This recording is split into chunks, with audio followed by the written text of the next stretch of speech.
وہ کون سی 5 چیزیں ایسی ہیں کہ جن کو آپ السلام نے فرمایا کہ 5 چیزیں ایسی ہیں کہ ان کو 5 چیزوں کے آنے سے پہلے غنیمت سمجھو. ایک ہے جوانی، اس کو بڑھاپے سے پہلے غنیمت سمجھو.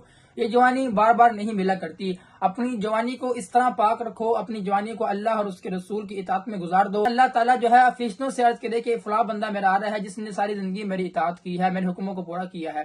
ایسی جوانی گزار کے جاؤ. دوسرا فرمایا کہ اپنی صحت کو بیماری سے پہلے غنیمت سمجھو.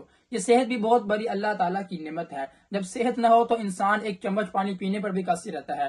تو یہ صحت اللہ کی ایک بڑی نعمت ہے. دنیا میں ایسے بھی انسان ہیں کہ جن کے پاس اتنا مال ہے لیکن وہ ایک ٹائم کا کھانا بھی نہیں کھا سکتے. اور تیسری چیز آپ علیہ الصلاۃ والسلام نے فرمایا کہ اپنی اس امیری کو غریبی سے پہلے، غربت سے پہلے غنیمت سمجھو. اب امیری غریبی اللہ تعالیٰ کی طرف سے ہے. اللہ تعالیٰ قرآن مجید میں ارشاد فرماتے ہیں واللہ یرزق من یشاء بغیر حساب. اللہ جسے چاہتا ہے رزق دیتا ہے بغیر حساب کتاب.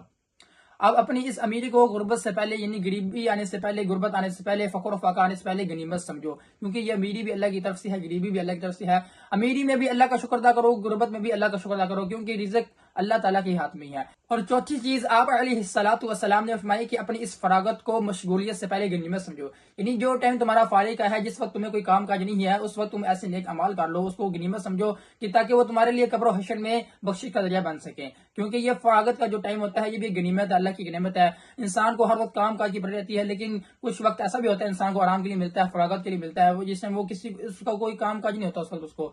تو وہ اس وقت جو ہے اپنے ایسے کوئی نیک عمل کر لے، اللہ کو راضی کر لے، اللہ کو یاد کر لے، تاکہ وہ اس کے لیے آنے والے جو ہے قبر حشر میں بخشش کا ذریعہ بنے. اور پانچویں چیز آپ علیہ الصلاۃ والسلام نے فرمایا زندگی کو موت سے پہلے غنیمت سمجھو. یہ زندگی جو ہے بھائیو دوستوں دوبارہ بار بار نہیں ملتی.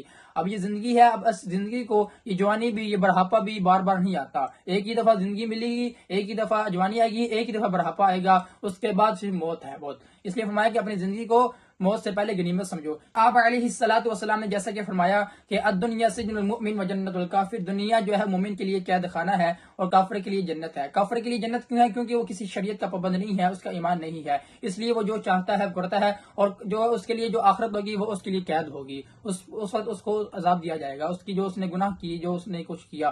اور فرمایا کہ یہ دنیا جو ہے وہ مومن کے لیے قید خانہ ہے. مومن کے لیے قید اس لیے ہے کہ کیونکہ مومن ایمان لائے ہے اللہ اور اس کے رسول، اس کے فرشتوں پر، اس کی کتابوں ایمان لایا ہے، اور اس نے اپنی من مرضی کی زندگی نہیں گزارنی. اس نے زندگی گزارنی ہے اللہ اور اس کے رسول کے حکموں کو سامنے رکھتے ہوئے زندگی گزارنی ہے کہ یہ چیز میرے حلال ہے یا میرے لیے حرام ہے، اس کو مد نظر رکھتے ہوئے اس نے زندگی گزارنی ہے. تو ان 5 چیزوں کو 5 چیزوں سے پہلے غنیمت سمجھو. اللہ تعالیٰ ہمیں آخرت کی فکر کرنے کی توفیق دے.